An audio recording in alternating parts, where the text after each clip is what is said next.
till I can't no more. I got the horses in the back. Horse stock is a tag. In the coming week, protests intensify in Lebanon and Chile, and the U.S. House of Representatives votes on rules for an impeachment inquiry. It's October 31st, 2019, and time for The World Next Week.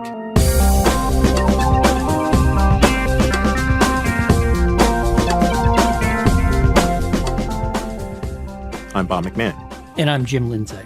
Bob, earlier this month, the government in Lebanon proposed taxing the WhatsApp message service. Rather than raising revenue, the proposal has raised a ruckus. Protesters hit the streets. Their demands quickly morphed into a call for the overthrow of the country's ruling political class. Protesters got part of their wish this past Tuesday when Saad Hariri resigned as Lebanon's prime minister. Can you tell us a bit more about the protests and where they might be headed? Sure, Jim. First, it's worth saying that this is not isolated protests in the Middle East or in the world. They are happening everywhere, and there are all sorts of reasons. There seems to be a through line through many of them, which is problems emanating from flagrant inequality. Some of that is definitely the case in Lebanon. It's a resentment against the so-called elites and the way they have been mismanaging the country. And in Lebanon, it's particularly interesting because of the incredible mix, diversity of religious faiths and ethnicities and so forth that makes up Lebanon and Lebanese society, which is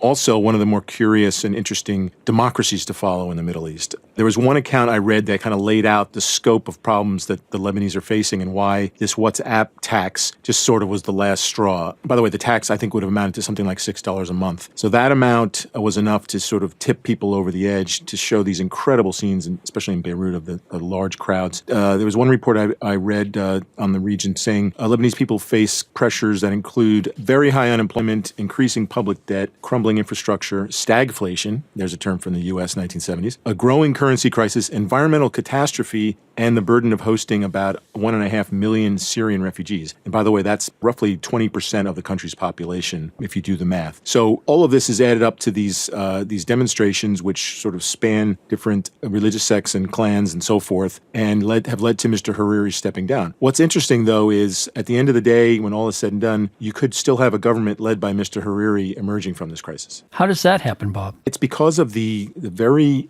sort of delicate balancing act among the ruling powers in Lebanon. And let's be clear, they're not going to step down and open the door for the public to step in and seize the reins of power because they represent different factions of society. So you have the Shiite-related parties and movements that are represented, and also include, by the way, Hezbollah, which is the Iran-affiliated both militant movement but also increasingly a political movement. You have Christians who are a minority but have become power brokers, and usually Christian serves as the president of Lebanon. And you have Sunnis. And then within them, you have multiple clans and so forth. Hariri is a Sunni who's been balancing between Saudi and Iranian pressures. In part, he comes from a family that was extremely powerful. His father, Rafiq Hariri, one of the wealthiest men in the country for years, was assassinated in a bomb attack that a UN tribunal has pegged to some Hezbollah officials. But he has been trying to balance the powers there, and basically went on national media and just said, I am unable to continue on in this capacity. And he's trying to work with various power brokers to set up what people are calling for, which is a technocratic government, basically some sort of a group that can come in with a skill set that will help engineer the country through its thicket of problems without getting swayed by all the different special interests. That's a lot easier said than done. Yeah, I was going to say, Bob, how do you make that happen, given, as you point out, you have very strong religious communities that have historically struggled and fought each other for control of power, for control of the economy? Those divisions aren't going to go away. At the same time, as you point out, Lebanon is suffering from the consequences, a spillover from the Syrian civil war. And we're in a time in which the overall global economy seems to be slowing down. That seems to be a lot of strikes against this technocratic government if it even comes to fruition. No, that's right, Jim. And one possible scenario is that a couple of leaders emerge from representing different backgrounds in the country who have enough sway and who have the will to go ahead and try to forge such a coalition. But in this sort of a deal, somebody's interests would be trampled on. And it's questioned. And so let's think back to, I mentioned Rafiq Hariri, for example. One of his big initiatives was to, I think, lessen the Syrian Syrian influence on Lebanon. Many would say he paid for it with his life in terms of he was strong. He had a lot of sway. He ended up having an amount of independence that seemed threatening to outside powers. And if you follow the UN inquiry into his killing, that seems to be what happened. So, but looking at this, so far the protests in Lebanon have been peaceful. We saw in the last 24 hours some violence. Are there concerns that that violence is going to ramp up? And should we be looking for potential outside meddling in Lebanon's politics? As you know, Bob, there's a long history of neighbors and other powers meddling in Lebanon. Yes, indeed. I mean, I mentioned the Saudi-Iran influence. Hariri famously was stopped in Saudi Arabia and was said to have resigned there under Saudi pressure before emerging and taking up his business back in Lebanon. He has been, as I said, balancing influences from Hezbollah as well, even though Hezbollah figures have been linked to his father's killing. But it's interesting, you had the Hezbollah leader, Hassan Nasrallah, within the past week saying he was against the resignation of the cabinet. But, at the end of the day, as I said, this is society that, first of all, it's showing remarkable sort of civic control. And for a country, built across so many different influences and religious disciplines and so forth, it is showing a peaceful nature that is, for example, missing in nearby Iraq, where protests have been the bloodiest among all the protests going on right now. But part of this has been the control of security services, their unwillingness to use live ammunition on demonstrators and so forth. There has been concern that some of the chants that have turned against, let's say, Hezbollah and outside influences, namely Iran, could spark Hezbollah, which has a very potent armed affiliate, could come in and sort of crack down, and then you'd start to see all sorts of sectarian violence. Lebanon, look back at its history the past 40 years, a really bloody, awful civil war, and then different spurts of violence have occurred as well. And it's, again, back to our original point, Jim, forging the kind of government that would need to be taking on these reforms is really difficult. The last time the factions tried to form a new cabinet, one report mentioned the process lasted 9 months. Yeah, that's not encouraging, Bob. But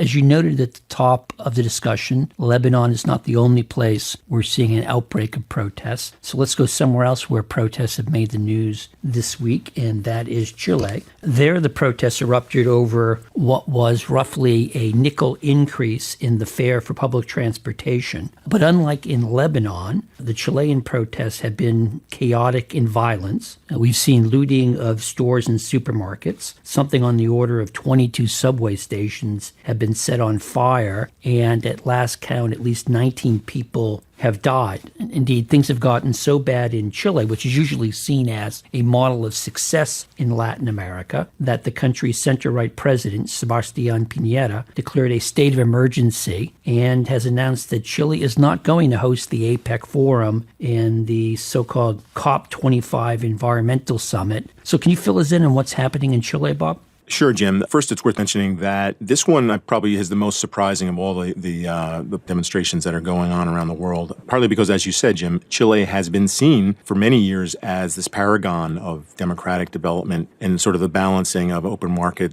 with democratic freedoms. It's sort of a leader on the world stage in these areas. Its former president is the chief UN human rights official. And yet it's really actually a veneer, as we're finding out. One of the things that's come out in the reporting about how this is happening in Chile is that it is among the most unequal countries under the Organization for Economic Cooperation and Development, the OECD. And again, this fare, this relatively minor fare, as we saw with the tax proposal in Lebanon, this proposed fare increase was the last straw and just triggered this just outrage, I think. And it's really spilled over into a whole host of issues that Chilean society is upset about. I mean, you've already had actually the reversal of the subway fare increase. You've had the elimination of a proposed increase in electricity charges, or actually, I think the increase is already underway. You've had the government of Sebastián Piñera increasing minimum wages, things like pension benefits, raising taxes on the wealthy. There's been a major reshuffling of the cabinet. It hasn't seemed to have much influence. In fact, after all those steps, he had to come out and announce the cancellation of these two really high-profile and very prestige-building events in Chile because of the concern about not really knowing where things are going to be going in the country. So it's a place where there's going to have to be, again, potentially like Lebanon, there's a sense that there are deep-seated reforms that have to take place and that have to move beyond the current sort of political calculus. The president himself is a billionaire, and that is seen, I think, as sort of feeding sort of the outrage and frustration about inequality in the country. And so political parties, potentially, there's going to have to be some sort of deep-seated, sort of dialogue that gets underway that talks about what needs to change in Chilean society. Is things like basic issues like providing affordable health care and education, a sustainable pension, all the things that a lot of democracies struggle with, frankly, and certainly the United States debates many of these issues frequently, and it's playing out to some extent on the U.S. political campaign underway right now. But for Chile, with the inequality being so sharp, again, there are stakeholders, people who have high stakes in sort of the status quo who will push against that. And the question is whether Piñera himself has enough heft to be able to sort of change it in meaningful ways and in incredible ways so that this anger that is festering and continuing will subside. I would imagine, Bob, that one big question would be, can Piñera make the kinds of political changes needed in a time frame or time span that is going to satisfy the public mood? Just sort of looking at the protests from the outside, clearly people are angry, they want change now, but the list of issues you pointed to are issues that aren't going to be solved overnight. And even if you announce a new tax plan, it's going to take a while for the benefits of that plan to manifest themselves. So I guess the question is, are we seeing the potential for prolonged divisions in Chile and real threats to Chilean democracy? I think the answer is potentially yes. As surprising as that sounds, given the stature that Chile has had in the region. And again, as in the Middle East, we have a region in which there are protests spilling out all over the place. You've just had another major democracy and economy with a change election in Argentina, where you had populists elected to power promising to turn around an economic program that was seen as not serving the people. But the fears there being that the country's going to become even more in debt and more sort of indebted to populist sloganeering. You have protests in Ecuador and Bolivia. Some of this is also based on the model of, I forgot to mention, the sort of the commodities dependency of the economies throughout the region. So are they going to be able to rebalance their economies in ways that make changes in things like copper prices, which is really important for a country like Chile, make them less important? It seems to be all a recipe for,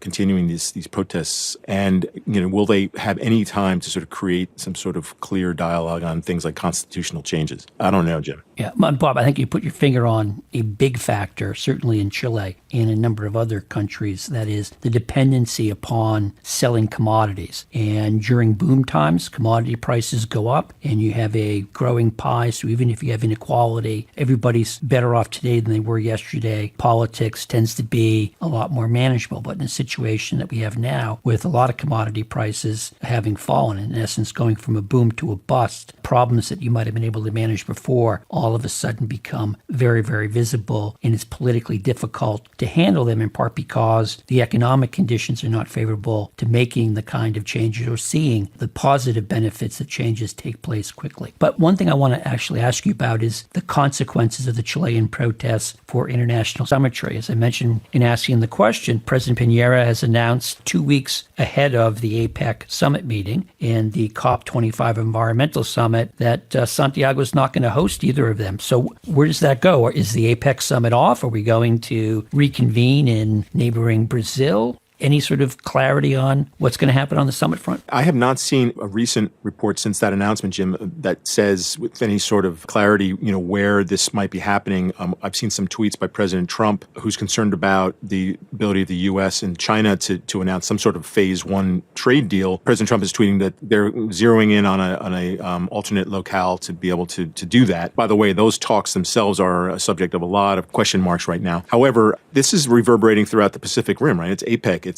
You're seeing media reports from as far away as Singapore expressing concern about what's going on here. I am not sure yet where an alternative venue might be. And if you look in South America, there's a great many countries dealing with their own domestic ferment at the moment, Jim. So it's not clear at all it's going to stay in the hemisphere. And as for the climate talks as well, the UN has many venues that it can find. I think there you might end up being something like a venue like Geneva might end up stepping in place of Santiago. Santiago for them to be able to review what they call the COP25, which in this case would be a conference reviewing the Paris Climate Agreement and where things stand there. It follows, though, we should note, a period of a great deal of attention on climate issues at the United Nations General Assembly kickoff in just last month, Jim. And, the figure of Greta Thunberg of Sweden, the teenager, and a lot of other people movements talking about public protests, people movements in favor of doing something about reining in emissions seen as contributing to climate change. So two very important summits involving issues like trade and climate, which have a great deal to do with the global health, Jim, and it's a little bit unsure where they're going to take place. Yeah, I would imagine that even if they salvage any parts of either of these two meetings, they're going to be scaled way, way back because these summits take months and months of detailed planning. You have the whole issue of security, operations, getting schedules, coordinating schedules, having hotel space, all of the boring things that go into putting on a big summit. And it's virtually impossible to reconstitute that in the space of a couple of weeks. No, good point. And you could, it'd be interesting to see whether a group like APEC decides to switch its agenda up a little bit to address the very issue that caused the disruption of the summit in Chile in terms of issues of cost of living and global inequality and so forth. Certainly would be very interesting. Well, Jim, I want to take the conversation back to Washington. And although I'd like it to be about the Washington Nationals, who just won the World Series. Congratulations to the Nationals and their fans. And I could even find some international elements as well. But I'm going to resist the temptation, Jim. There's something else even bigger going on in Washington. And that is a movement by the Speaker of the House, Nancy Pelosi, to hold a vote on the rules that will govern the impeachment inquiry of President Trump. Jim, that vote will take place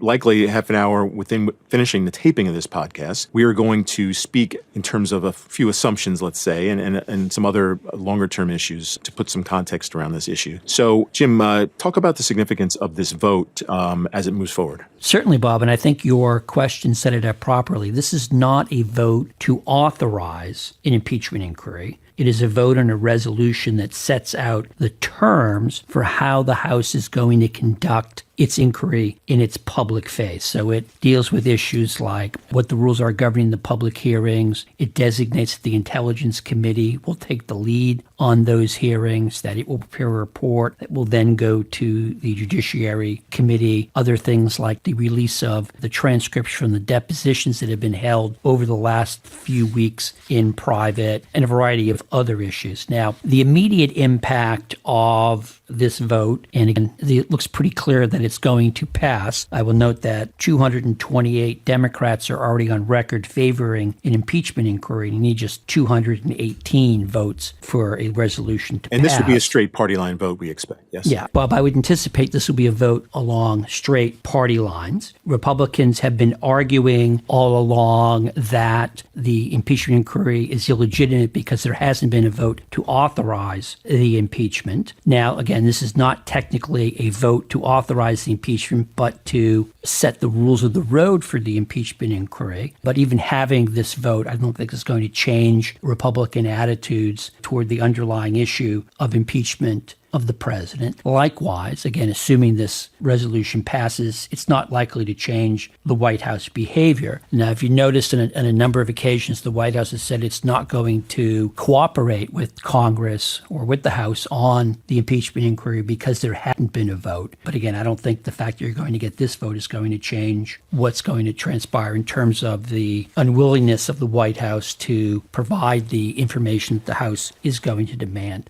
I think it's clear, given today's vote, that a vote on impeachment is inevitable. It's hard to see the Democrats going this far in turning back. Big question is going to be, what is the impact of the public hearings that are going to be held this month? And I think it's also safe to say that this impeachment inquiry and the hearings that we're about to see are going to further paralyze policymaking in Washington. Right now, one of the big issues that we're facing is that come November 22nd, the government will shut down unless Congress and the president agree on a spending plan. It's not clear we're going to reach that agreement. Again, let's go back to the beginning of the year where we had the longest government shutdown because the White House and Capitol Hill couldn't come to agreement. If we do get, as seems likely, a vote to impeach the president, that would then kick the issue to the Senate, meaning we're likely to have a trial in the Senate in January. Again, big question as to how long that trial may last, but obviously it'll be happening just as we begin the formal nominating events for both parties for the 2020 presidential election. And Jim, could you just quickly recap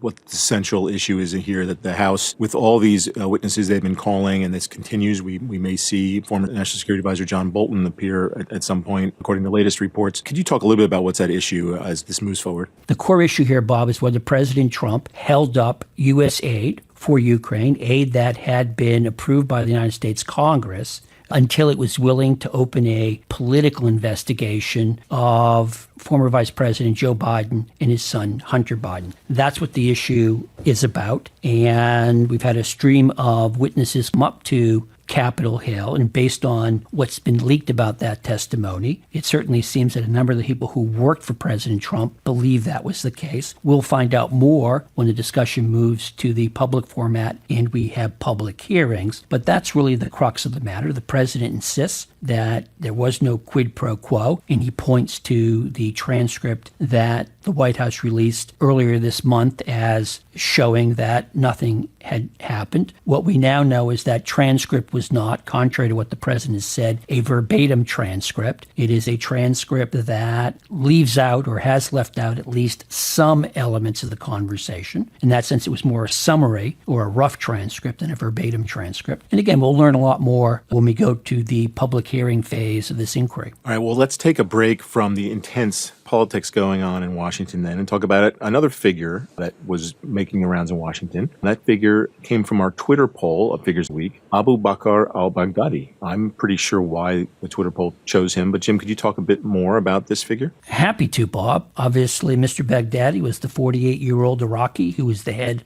of the Islamic State. He died over the weekend in a U.S. Special Forces raid in the Idlib province in northwestern Syria, at an isolated compound about 4 miles from the Turkish border. As we understand it, he killed himself and 2 of his children by detonating a suicide vest as U.S. Special Forces operators were closing in on him. And I'll note, early reports indicated that 3 children had been killed, but the U.S. government has revised that to 2. The early story, and as you know, Bob is a former journalist, early stories can change, but the early story is that he was betrayed by a subordinate, apparently angry at how ISIS had treated his relatives. And this mole apparently fed intelligence to the Syrian Kurds, who then passed that intelligence along to their U.S. colleagues. Now, Baghdadi's rule was distinguished by his brutality, which I'm not going to recount, but he also had a unique ability to knit the remnants of what was the old Iraqi army, the old Ba'athis, as well as religious zealots from as many as 100 countries into a significant fighting force. At the height of the Islamic State's operations in late 2014, early 2015, it controlled as much as 40,000 square miles of territory in Iraq and Syria. That's roughly the size of the Commonwealth of Virginia. I think the big question many people are asking is, will his death make a difference in the fight against Islamic extremism? Historical records suggest probably not. We've seen the killing of terrorist leaders like Osama bin Laden, Abu Musab al-Zarqawi, and Anwar al-Awlaki, and that hasn't diminished the threat. That doesn't mean that the Islamic State is likely to reconstitute itself as a territorial entity. That's probably not going to happen, but it's certainly still capable of carrying out terrorist attacks in Syria, in Iraq, and beyond. And the Pentagon estimates that there are as many as 14,000 Islamic State fighters still operating in Iraq and Syria. And the one big question from the raid is, what information were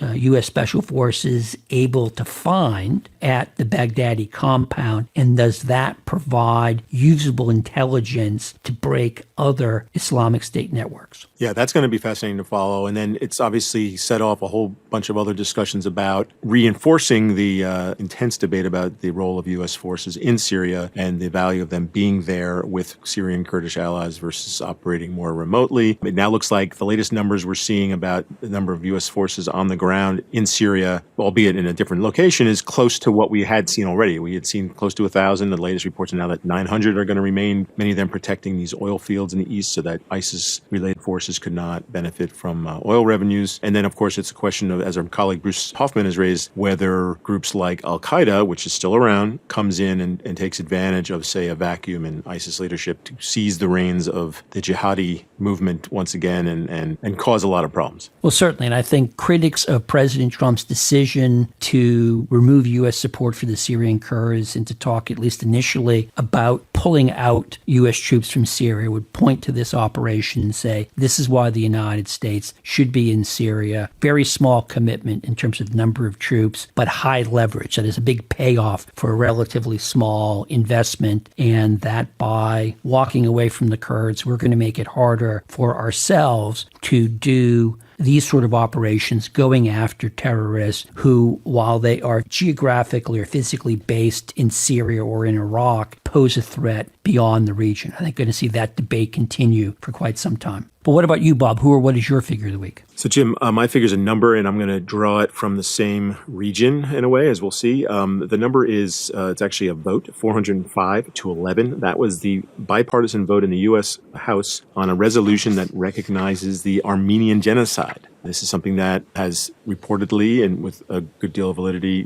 been reported that it occurred about 100 years ago in Turkey against ethnic Armenians. 1.5 million, I believe, were killed in this genocide. And Turkey has vehemently fought against any sort of recognition of this.